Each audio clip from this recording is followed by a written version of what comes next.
Welcome everyone. Thank you so much for joining us today. I'm really excited to moderate this session about dance movement therapy. I'm not sure when was the last time you danced or even moved because of the lockdown, but this discussion might just change that. So very quickly, this session is being organized by Health-O-Mind. Health-O-Mind is a mental wellness startup based in Bangalore. Its efforts are directed towards creating awareness about mental health and well-being in people across the nation. Health-O-Mind aspires to build an ecosystem that will enable people to tackle their mental health problems while fighting the stigma around it. Health-O-Mind looks at mental wellness from a holistic perspective, and that's what differentiates them from other organizations. So I just want to be sure that I am perfectly audible. So if you can hear me, can you please type 1 in the chat box?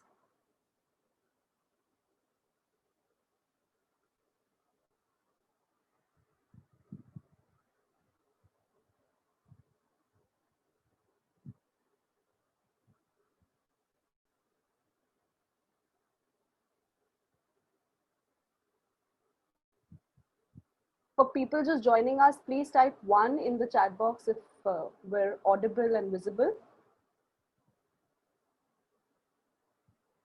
Super. Thank you so much. So just a reminder that we will be taking questions at the end of the discussion. And please remember to type your questions in the question and answer box. So without further ado, let me introduce our panelists. Our first panelist is Ms. Tripura Kashyap. Tripura is one of India's pioneer dance movement therapists who introduced dance movement therapy in India in the year 1990. She has authored India's first book on dance movement therapy, and she's also the co-founder of Creative Movement Therapy Association of India. She has received fellowships from Indian Ministry of Culture and the Ashoka Foundation for her innovative work in dance therapy. She's also a dance educator and choreographer. Hello, Tripura. Thank you so much for joining us. Hi, everyone. Lovely to be here. Thank you, Apeksha. Our next panelist is Sohini Chakraborty. She's an Ashoka Fellow, sociologist, dance activist, and dance movement therapist. She's also the founder director of Kolkata Sanved and one of the pioneers of dance movement therapy in India and South Asia. She introduced dance movement therapy as a tool for psychosocial rehabilitation to provide a fresh approach both in dance movement therapy and the social development sector. For more than 23 years, Sohini has experimented with dance movement therapy as a tool for empowerment, psychosocial rehabilitation, and reintegration for vulnerable, marginalized children, young people, and adults. Hi, Sohini. Hi. Thank you so much for being with us today. Great. So we'll begin with the discussion. People are still joining in. And I'd just like to begin by asking you, Tripura, if you could introduce what dance movement therapy is and why is it something that we should care about and discuss? Right. So basically, I think to put it in very simple language, dance movement therapy is a therapeutic discipline that helps people to express themselves, their thoughts, their feelings, their traumas, their memories, their histories through dance as well as movement. And we use a lot of creative movement where they explore their own personal movement language to express themselves. So in that sense, it's not about learning a dance form or a style, but really as a therapist, I try to tease out movement from people's bodies so that they can express themselves. And I think why it's important to talk about dance movement therapy is that we were all born with movement. That's what we did in our mother's womb. And in that sense, it's very natural to our bodies. It's a very organic experience when you move, not perhaps for everyone, but for most people. And I think it's important to stay in touch with that language. It's our universal mother tongue that everyone can speak. And I think we should not forget to speak that language. And that's why it's so important to articulate yourself through that language. Yeah. That's wonderful. Sohini, what about you? How do you introduce dance movement therapy to somebody who does not have any idea what this is about? Yeah, so one Tripura already, very nicely articulated. So I just wanted to add two things. One is that this is an experiential process.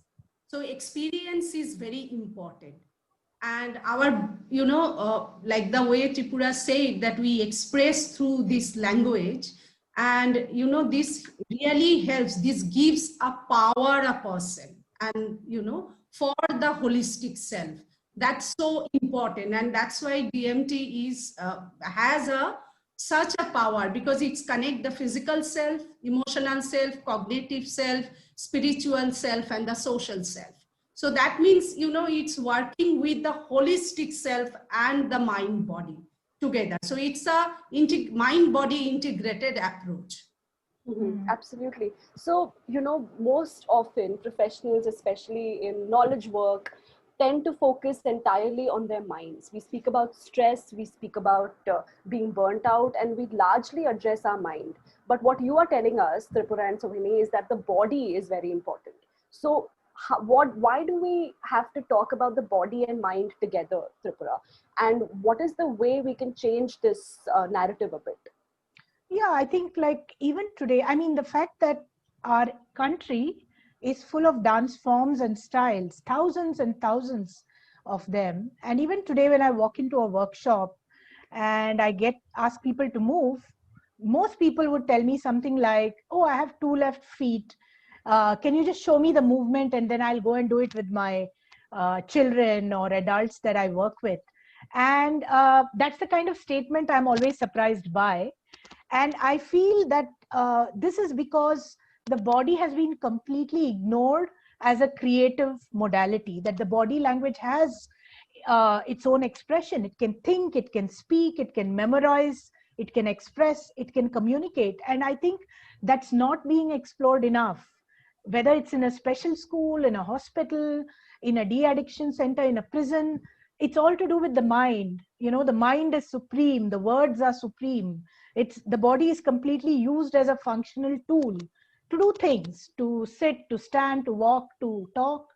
But I think the body is much, much more than that. And I think because our bodies are histories, we contain, our body is a container of all our histories, of all our traumas. And I think dance movement therapy looks at what are the different ways in which you can replace these negative, traumas that have happened to you in the body with much more positive experiences. Yeah. So it's not like we put on music and ask people to just move. There is a kind of method to it. There are tools and techniques that are used.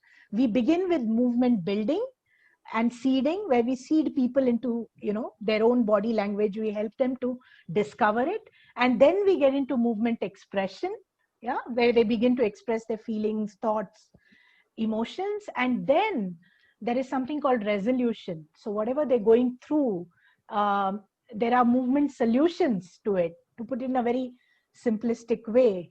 So there is a kind of process, and I think it's very important for people to be in touch with their bodies, to express themselves, because all your traumas, everything you go through, is sitting in the musculature of your body. It's not going anywhere. Yeah, you think it's gone, but it's still there. So one way of releasing all this is through movement. Movement is a great way to release all the stress that you're holding in your body.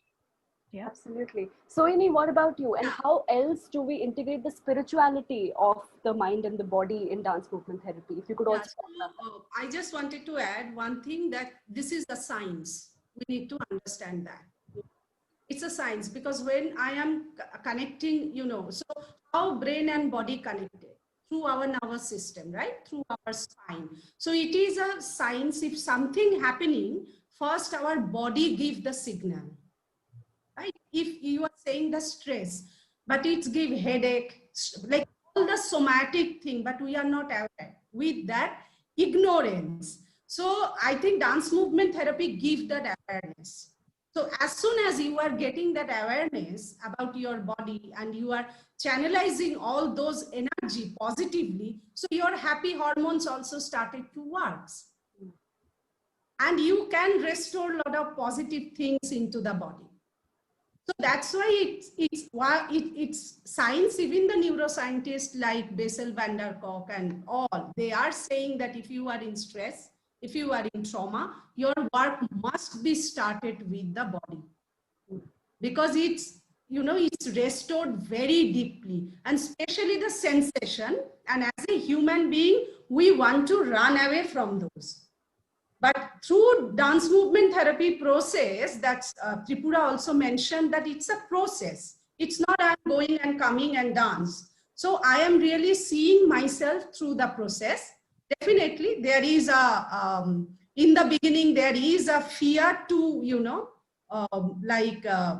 come to that process. But as soon as you are process, you become friendly with your body, you know how to handle it, and you are comfortable, and that's give a free mind, free spirit. From there you can vision, you can dream, you can aspire. So spirituality is not about any religious kind of thing. I think sometimes people connect, you know, it's a high level of wellness, it's a high level of well-being, where a person, you know, using their body through this creative engagement of dance and movement therapy, reach to that state. Mhm. Absolutely. So, Sohini, you've already discussed the science a bit, but Tripura, if you could expand on it and really tell us that what happens when we move. We feel better, but why is that? Why do people who typically move or dance or express themselves, why do they feel better? And why is it something that they should strengthen and do more? Right. So, you know, yes, as Shohini explained, there is also already a neuroscience to it. You know, these feel-good hormones are released, and serotonin, you know.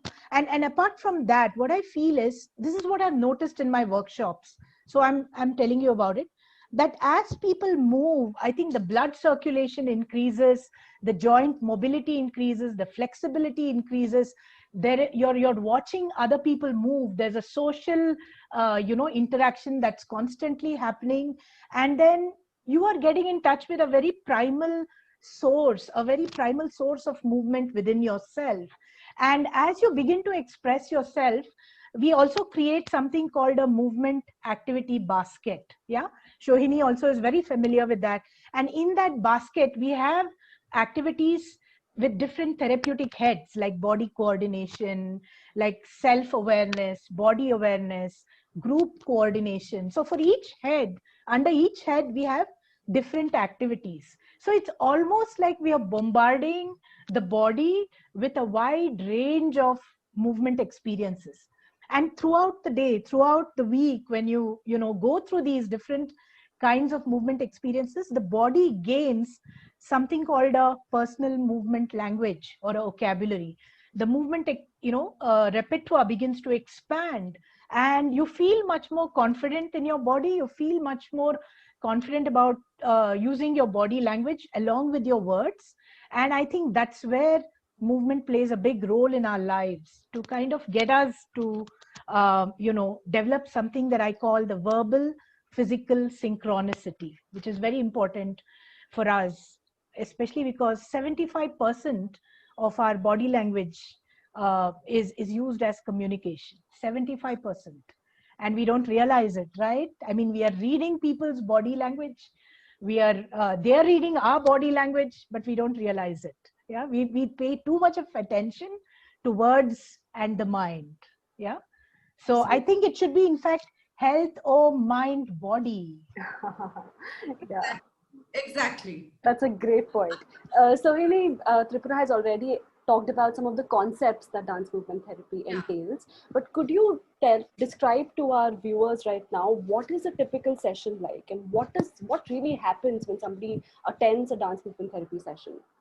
Okay, so I think definitely there is some core principle, and some schools, some approaches following different thing. But if you say our Sampurnata model, if I talk about that, so definitely we start with a opening ritual, and then basic thing are there, warm up so that the body is getting ready for the process, and then go to the deeper process. And after the process, there is relaxation, there is healing touch, there is closing ritual. But in between this entire process, there is feedback, reflective circle, and debrief. So actually, when I am moving, what Tripura just said, it's a synchronization of verbal and non-verbal. So when I am moving, I am I'm getting aware with my body and what's happening inside, and then I am processing that through the verbal language and finding out that actually what's happening. But one thing I just wanted to tell, that sometimes it is difficult to also articulate because it's experiential, and sometimes people don't have that much of language, and that's why like it's our experience, because we worked also with a larger number of community, like huge marginalized community also, that sometimes people doesn't have the vocabulary to uh, articulate their body based process. And that's why it's not one session people thought, okay, we'll become got the physical confidence or get the empowerment, or the trauma will be processed. So for some people it can take 7 days, for some people it can take 3 months, for some people 6 months, and for specific trauma survivor it can be a lifetime process. So process is very, very important here to understand, and the need. So the entire structure, DMT structure, developed on the need of the community, of the group, of the people. So it's a people-centered process. Absolutely. And for a long time, there's a perception that dance movement therapy is only for a certain type of people. We were discussing before the panel went live that a lot of women are interested, but men aren't. So, Tripura, take this opportunity to bust those myths that dance movement therapy is for a certain type of person. Right. Oh, definitely not. I think dance movement therapy is something that has a huge scope and application. You can use it across the urban-rural divide. You can use it in different socio-economic, societies, cultures. You can use it with men. You can use it with women. And the movement that's there is not feminine in that sense. It's very gender neutral. Anyone can do this movement. Yeah. And I think it's very important for men also to get into this profession, because like we were saying, there's not enough men in this profession, including in the psychology field or these are seen as soft fields. But it's very important, because like I was explaining, when you go to a prison or you go to a de-addiction center where there are more males than women, it's important to have a male dance therapist, because in some way they can connect better. So we have been trying our best to kind of attract men to this profession also. It's happening slowly, but I would like to see a bit more of it happen. And maybe Shohini can talk about it a bit more, because she works a lot with marginalized society, whereas I'm more into training people. Yeah, we do a lot of certificate courses, and I also teach on a diploma program. So I find a lot of students who come are mostly women. Yeah. So we have been actually putting it out there. We have been talking about this, but yeah, it's quite a long journey to get men interested in this profession. Yeah, even in the teaching space, Tripura, in our diploma with the Tata Institute of Social Sciences, that program also. So there is, if there are 35 students, so then only 2-3 men. Yeah. But we are getting, each year it's increasing, and definitely we work with a lot men and boys, and we find difficulties, initial acceptance of that group. We work with children conflict with law, or the de-addiction center, or in the prison. So it is a difficulty, but yeah, we are very hopeful that there will be we can like deconstruct and reconstruct, even in the it's an entire patriarchal system. And I feel also that dance movement therapy is still globally a self-employed profession. It's not, we are trying to, I think, like what Kolkata Shangred and CMTI is really, I think we worked hard, and there is a lot of other organization also, like Smart Art Sphere, to laying the foundation in the country. But one thing, like I feel that as soon as this discipline will be coming up, as a profession, people be taking people, start to take people, and hire people. So then maybe we can get a lot of male practitioner, because still the thing is that a male person has to earn for the family, and what will be the future after doing the DMT as a professionally. Yeah, and I think somewhere dance therapy is still an unorganized sector in that sense. We're trying to build up structures, but it takes time in a profession like And this. it's globally self-employed. It's not that Europe, America, and other parts has a huge acceptance. Right. So Even in those also, countries, it's a yeah. similar problem. Yeah. Yeah. So it's not so easy. Right. So, when it comes to people who are dealing with trauma, that's an essential part of your practice. You help people, whether it's people survivors of sexual abuse or any other kind of trauma. Could you talk about how dance movement therapy helps with that? Yes. So see, we work under the, it's very, a vast area, but definitely it helps a lot, because the first thing is that it's a creative process. So dance movement therapy create the safety and stability the first in the body and mind. So working with the trauma survivor under the trauma informed care, it's very important. And for Kolkata Sangve, we use strength-based perspective and positive psychology. So we work first on a person's strength, inner resource, hopes, and dreams. So build, I can give an example that sometime, you can see when you work with a trauma survivor. I cannot show the picture, but so there is a river, there is a land, right? So if you go first to digging into the trauma with the person, so sometimes that person can go, into the river constantly, don't come up. So if you like help that person to identify that strength, resource, hopes, and dreams, and from the land they can see the river. So is this example? So that's how dance movement therapy and the Sampurnata model or the process works. And the important thing is, I think the significant work of our in the with the trauma survivor or the sexual violence or sex trafficking survivor is that bringing them back as a leader and dance movement therapy practitioner, and providing that livelihood to the as a professional.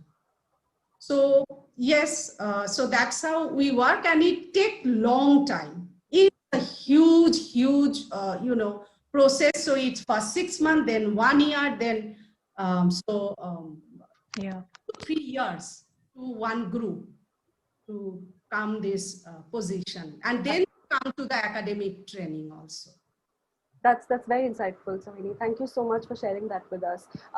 I was wondering that because dance movement is also therapeutic and it's something that helps people, how does this adapt to the screen? So Tripura, in your practice for the past 6 months, how has this adapted and what kind of challenges are you facing, or even learnings for that matter? Right. So when we used to run our courses, we started way back in 2013. Even Sohini did. We started our courses in dance therapy because people got very interested in training themselves in dance therapy. And at that time, there was nothing in the country. So we were the ones who actually started certificate courses. She started the diploma program with this. And it was really interesting that a lot of people outside of India would always ask me, why Yes. don't you run it online? We want to learn it, but we can't come to India. And I always used to laugh at them and say, hey, how can you think something like dance therapy is possible even online? It's impossible. But today I've learned never to say never. Yeah. Since March, everything that I do has gone online. I live online, all my professional workshops, webinars, teaching on the certificate as well as the diploma course has gone online. Yes, it is challenging, but it's not like it's not doable. Yeah, you got to think through everything that you do on site.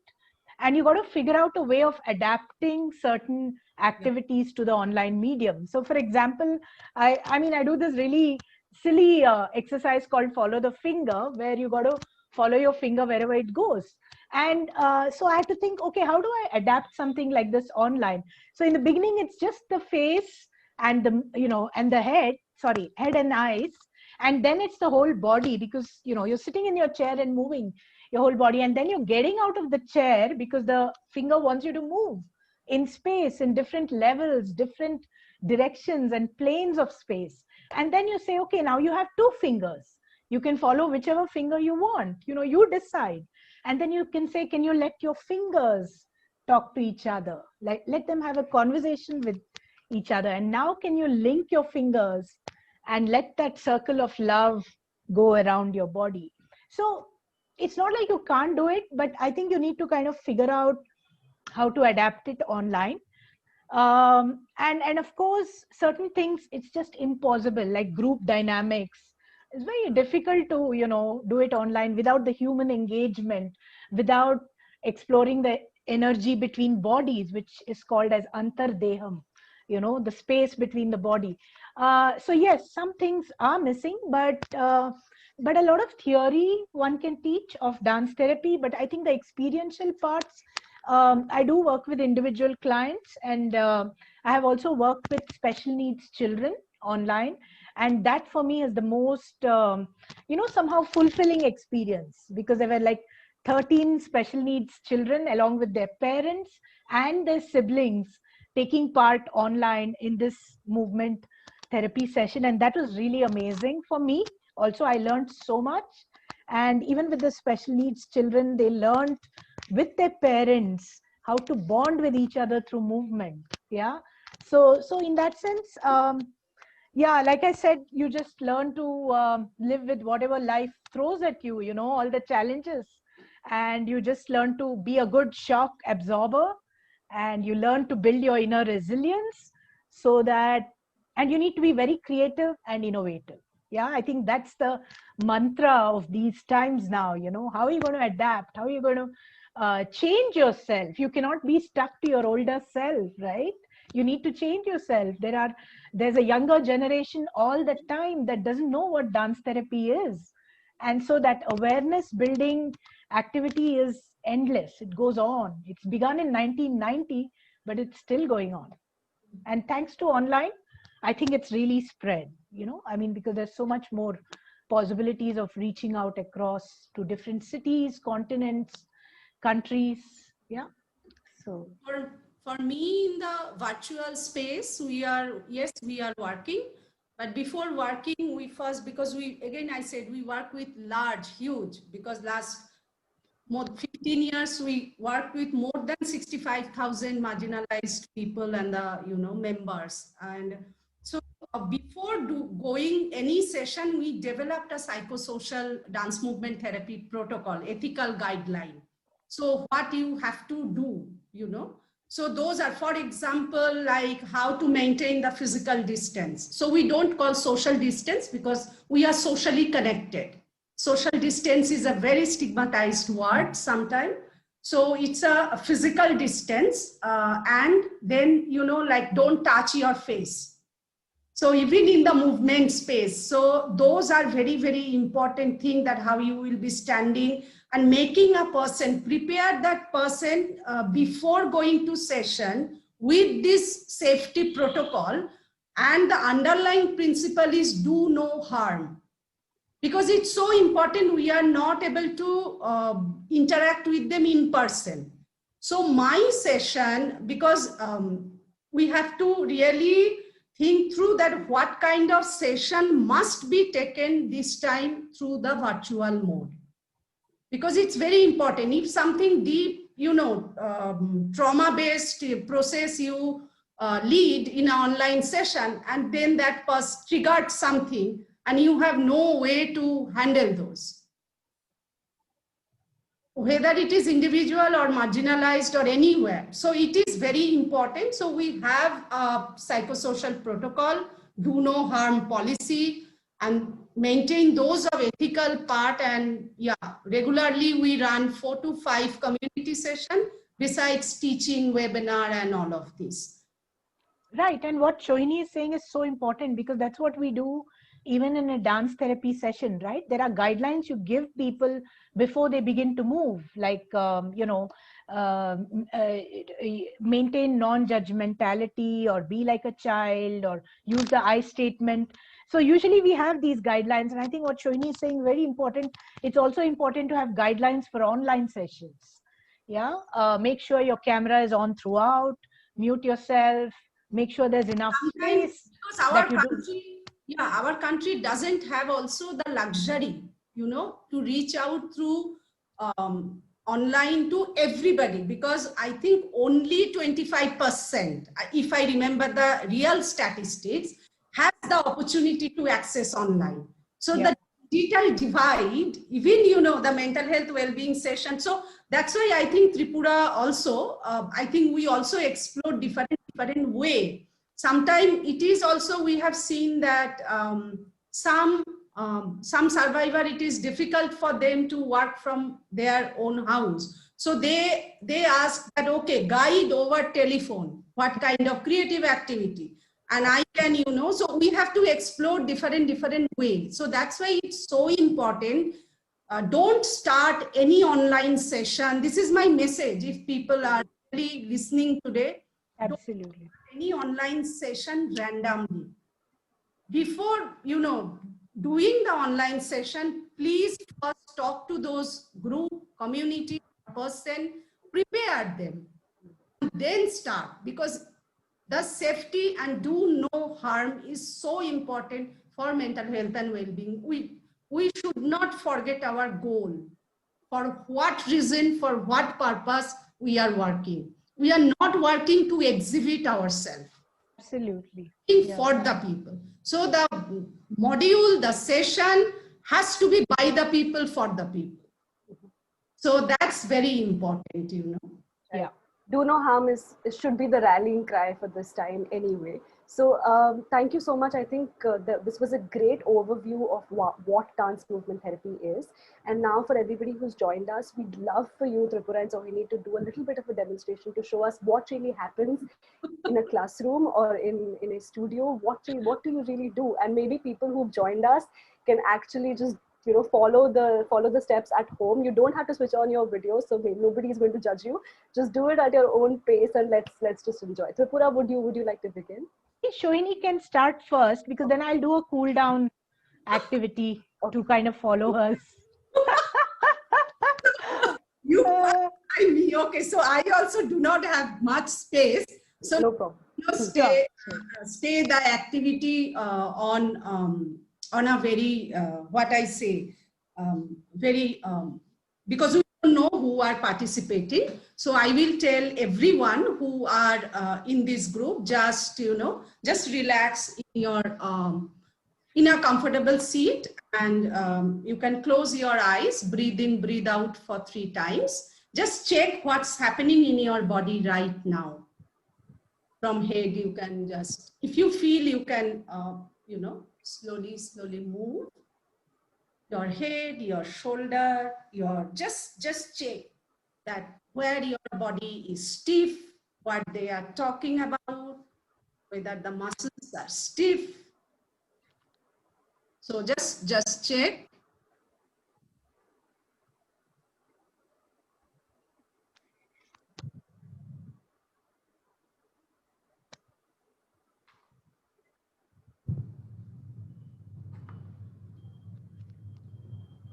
Okay, and very slowly, I know we have not much time, so very slowly open your eyes, and we will be swing our body.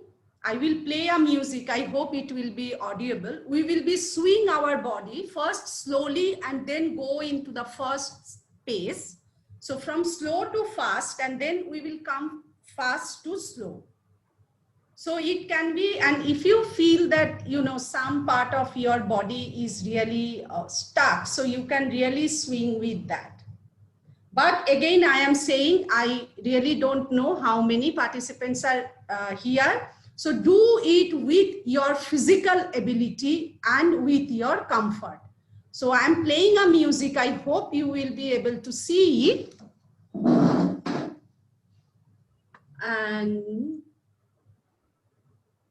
if you are able to hear it, just put number 1 so that we can understand.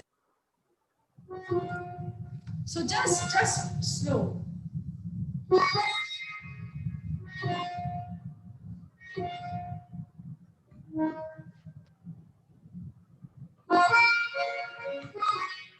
So you can do with your hand, with your leg, with your head.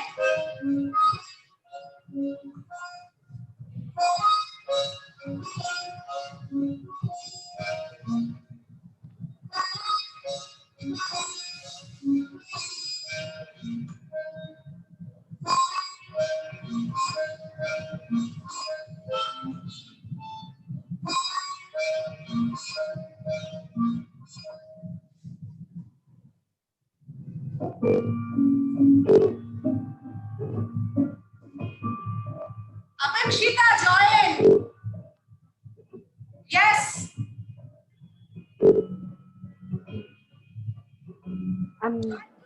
Whatever way you want.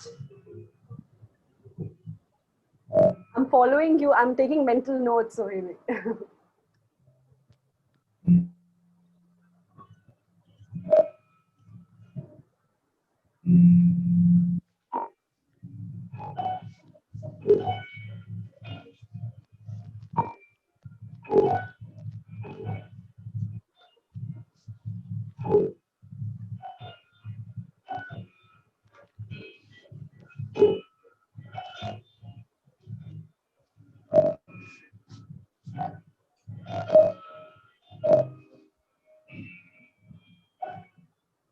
Now very slowly,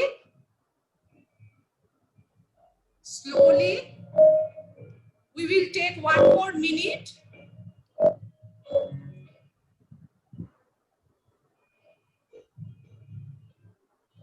To finish. We will take 1 more minute to finish. Come back to your space.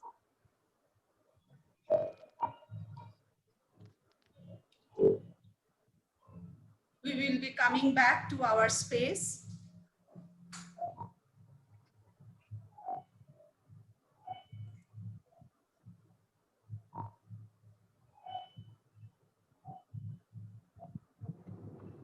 And again, close our eyes. Take a deep breath. Breathe in, breathe out for 3 times. Breathe in. You can use movement also during breathe in, breathe out. And slowly open your eyes. And it will be great if you can share in the chat box that how you are feeling bodily. I'm focusing into the body, definitely, and how that's my major work, making people aware that, okay, I have a body. And let's, have your body.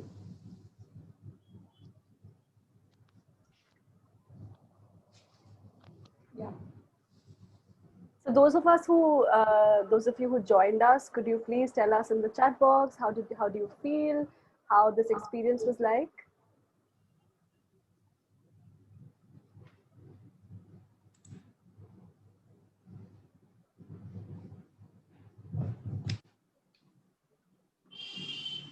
Okay, so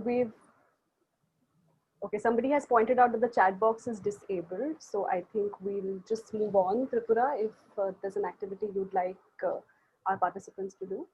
Yeah, sure. I think we can just begin with making statues from our body. Yeah.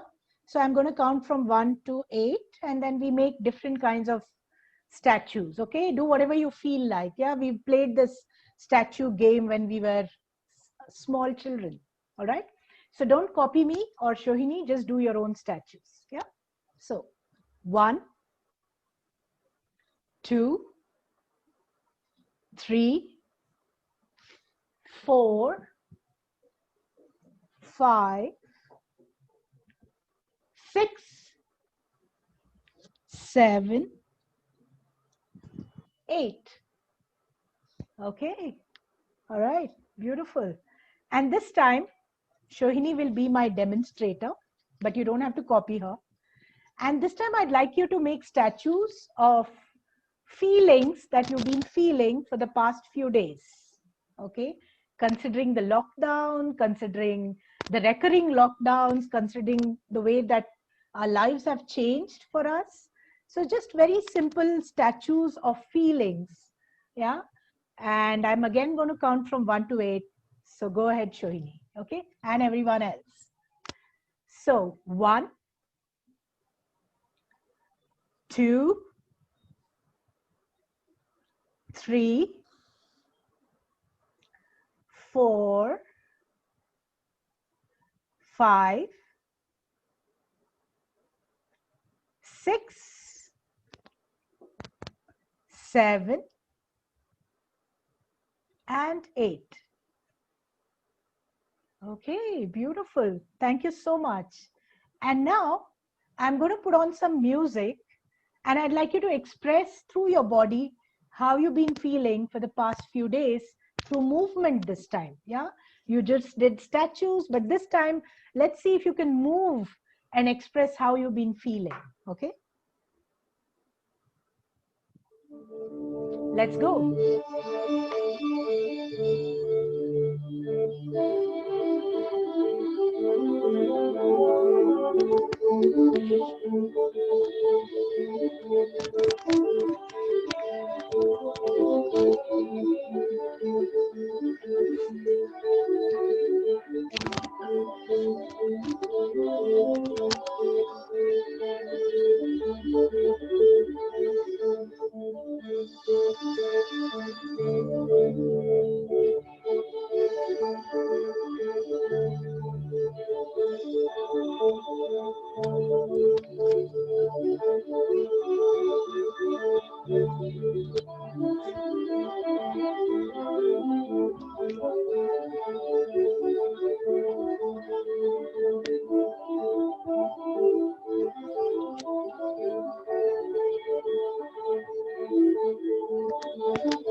Nice. Thank you, Sohini, for that.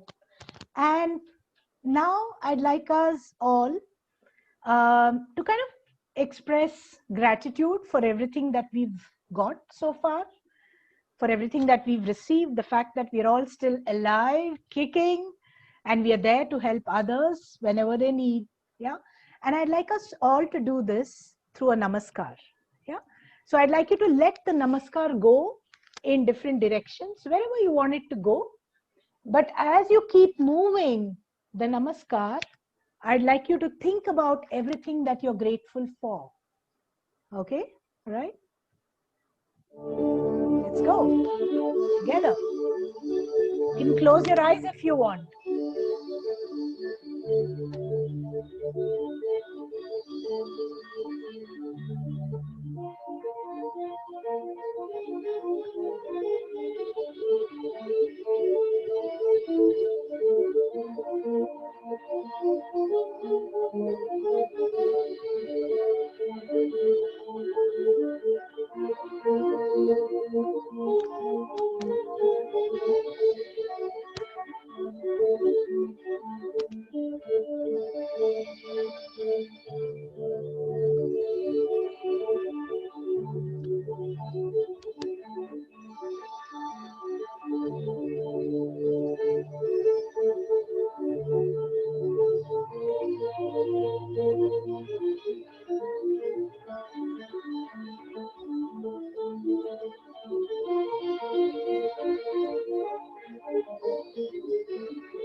And the last thing we're going to do is a small cool down, yeah, which I usually do at the end of all sessions. Like Shohini explained in the beginning, each session is divided into different parts. So the first part is a checking in to find out how people are feeling, what they're thinking, what they want to work on. And the second part is a warm up. Yeah. And the third part is something called theme development to build movement around a theme. And the fourth part is a cool down, after which there's verbal processing. So let's do a small cool down exercise. Yeah. Together.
Okay, thank you very much for participating.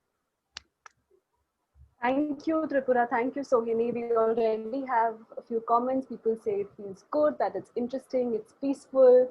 And we have a specific comment from Nalini who says that she loves the term Antardeham, Tripura. So I think it's already resonating with a lot of people. And now that we're sort of pressed for time, let's move on to questions. So I would encourage our participants to type questions in the Q&A box, and we'd like to take a selection of questions to our panelists today. Our first question is from Jyoti Arora, and she asks, in what ways does dance movement therapy can be beneficial for specially abled and Divyangs? Tripura, if you could take this question. Sure. I don't think it's just for specially abled.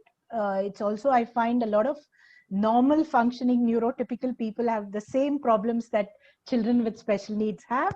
But anyway, I'm going to talk about children with special needs. Yeah, things like body coordination. Yeah, sometimes there's a problem with the upper body not being able to coordinate with the lower body, or the right not being able to coordinate with the left. And also perhaps to talk about group coordination. Sometimes they can do things on their own, but are not able to coordinate with other people in a group. And also eye contact. Yeah, there is, like, they're looking at you, but sometimes they're not able to imitate what you're doing. Yeah. And so for each of these, there are movement activities, which I like to call movement capsules. Yeah, just for fun, just to get people to understand what I'm talking about. So, so it's not just what are the activities that are important for special needs children. I think it's very important to do something called a movement assessment and evaluation. There's like a coding sheet. It's a movement diagnostic test that you do. And once you do that, you get a better sense of what are the needs, what are the specific needs and issues of each population. And remember, when you say special needs, there are so many kinds. There's children with autism, Down syndrome, mental challenges, emotional disturbances, learning disabilities, it goes on.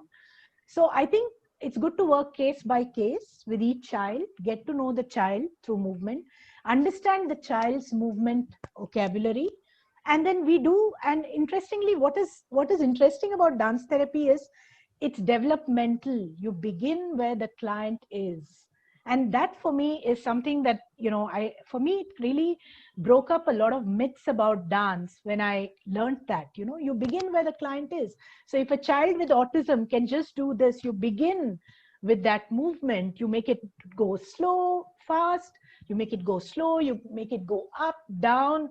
You really work with what they have. And in that sense, you are not fitting into a prefabricated structure like classical dance that already exists.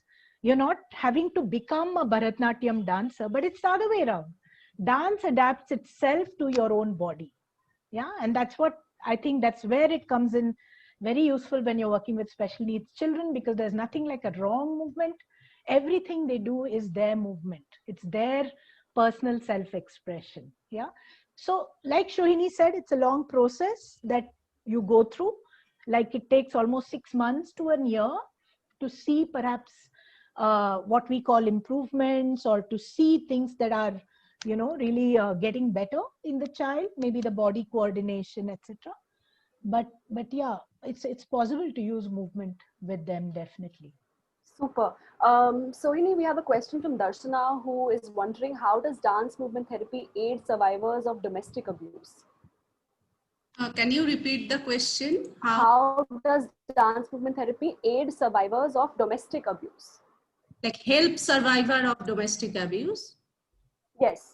So yeah, for domestic abuse specifically, she wants to know. Yeah. So it's the same. It's a trauma recovery process, right? So when the survivor comes to the space, or for our case, we collaborate with a lot of, people, and we reach to them. So it's help from first the body, they recovered the trauma, the body, the physical trauma, and then the emotional trauma, and then the social trauma. So there is, 3 stages to work. Because when a person under the domestic violence or domestic abuse, so there is a vicious cycle of violence, So when we are seeing violence or abuse, so there is so many layers. So you cannot only work in one layer. And also we need to remember, for the survivor, violence survivor, they also sometimes love to stay into the violence cycle because they are comfortable to deal with that. But the recovery process and the empowerment process is completely unknown. And that process is, it's become at the beginning when the recovery process, like the DMT process started. In the beginning, it's very, very difficult to bring them into the process, because the body sensation, which I said in the beginning, no? So body sensation, because we start with that. When we work with the trauma, we start to work with the body sensation and the body awareness. And there, sometimes people feel threatened. I don't know how Tripura also faced, but we faced a lot. And it's also, kind of signs that we feel threatened. And then slowly we learn through this creative process to comfortable with our body, to be friendly with our body, and accept. See what the incident happened. Important thing is what incident happened. We cannot erase that. We cannot say that that didn't happen. That is there. But because of that incident, what kind of trauma or what kind of, impact happen into the body and mind, that's important to work on. So coming to that understanding of that situation, that was an incident, and from that incident there is a memory, there is body memory, there is, memory in the brain, there is a physical trauma, there is emotional trauma. So those has stages. And yeah, it takes time. So first it's safety and stability, and then it's go to the emotional regulation, and then the third is the connection, the the connection, the socially, not only with the self, but with everyone, reconnecting. Sohini, there's a related question, and if you could tackle this before Tripura. Somebody is asking, are there instances where people people get emotional or they start expressing through destructive gestures? Does that happen during sessions, and how do you then? Emotional is, yeah, definitely it happens, because people, I don't know what exactly that articulate, but emotional, definitely there is breakdown, there is catharsis, there is a lot of other things happen during the session. And it's fine, because our body not get much space, and DMT create that safe space so that people safely, again I'm using the word, they can safely express their full emotion, which are they are not able to express otherwise. It is okay, and we need to express that.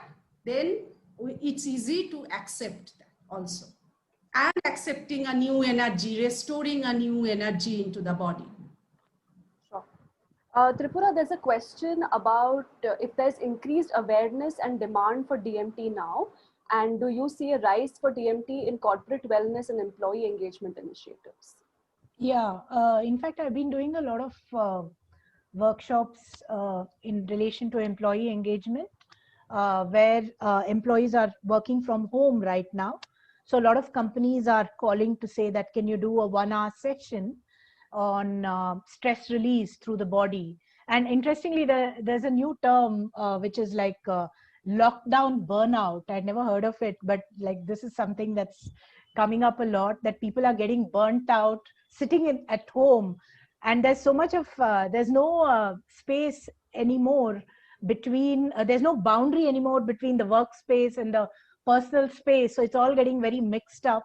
And so people are feeling the burnout and the stress a lot more, and I see a huge possibility of the body being used for stress release, for team building, for people coming together, for group bonding in a corporate setup, to be able to work together, to see everyone with equal eyes. So I see a lot of possibilities, but I think somewhere the corporates also need to be educated, maybe also need to be kind of brought into the fold to say, hey, look at the body. The body is a very important part of your employees personality. We need to work with their bodies also.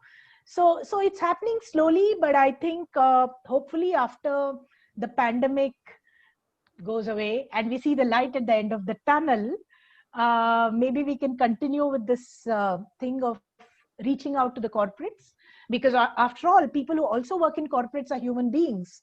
They also need this. I wouldn't, even if they don't like the word therapy, I think it's important. They also need movement for their bodies. Sometimes I've gone into corporates where I've seen that a 40-year-old moves like an 80-year-old, I mean, because they don't move at all. They're constantly straitjacketed in their chairs. So they're losing movement. Movement is shrinking to the tips of their fingers thanks to our smartphones, right? So somewhere I feel like, the body intelligence is being ignored. And I think it's very important to, like I said, just continue with this awareness building and tell the whole world, hey, you need to move, you need to express, you need to transform yourself. It's time we all do that. Yeah. So our body has a wisdom, I always said, and the body intelligence leads towards the emotional intelligence. Yeah. So, and when we talk about the well-being, even if you see, again, I'm saying the science and the health, even the World Health Organization's health definition is talking about pay attention into your body. So, it's so important. I think sometimes we forget that world is much happier when we move together. So move. Even, you are sitting at your home, because now though our body becoming restricted. So your body need a space. We need a space. It's natural. If you're, so if our naturality go down, so then definitely all those things will be pop up. So stay safe, stay well with your healthy mind, body. Yeah, in fact, I think And that's I just say one more thing in relation to Sohini, and also that's something that Nalini has put in the chat box, asking how do we prevent stress, or how do we prevent things from going wrong in a way. And I feel developing a movement ritual every day is very important. Just put on music for about 20 minutes and just move to that music. Yeah, and you don't have to tell yourself, I'm going to do a dance of anger, I'm going to do a dance of depression. You don't have to do that. Just move to the music, and a lot of emotions will get released from the body. Yeah. Okay. That's wonderful. We're out of time, unfortunately, and we will have to close the session. But it's great to see the amount of interest that this session has generated. Clearly, this is a reminder for everybody that they need to get up and move and also dance, because it's wonderful and it feels great to do it. So thank you, Tripura and Sohini, for this fantastic session. Tripura, if I may let you have the last word, if you could introduce the workshop that Health the Mind has planned, and if you could encourage people to join us then. Well, actually, it's the workshop is for teenagers, and it's for adolescents, young adults. And I think it's going to be a lot of movement activities, games that will help them to put them in touch with their bodies. Like Sohini said, befriend their bodies and have fun with it. It's not a serious dance class. It's just a way of getting together and exploring creative self-expression for adolescents, which I think is a very, very important population to work with. Yeah, so I invite people to actually recommend this workshop for adolescents. Yeah, and yeah, you're all welcome to. Super. Great. Thank you, everybody, for joining us today. Thank you, Tripura and Sohini, once again. And we hope we can bring you back for another session sometime in the future. Thanks a lot. Thanks a lot. Thank you very much. See you all. Yeah, thank you all for participating. Yes, absolutely. And stay safe and stay happy.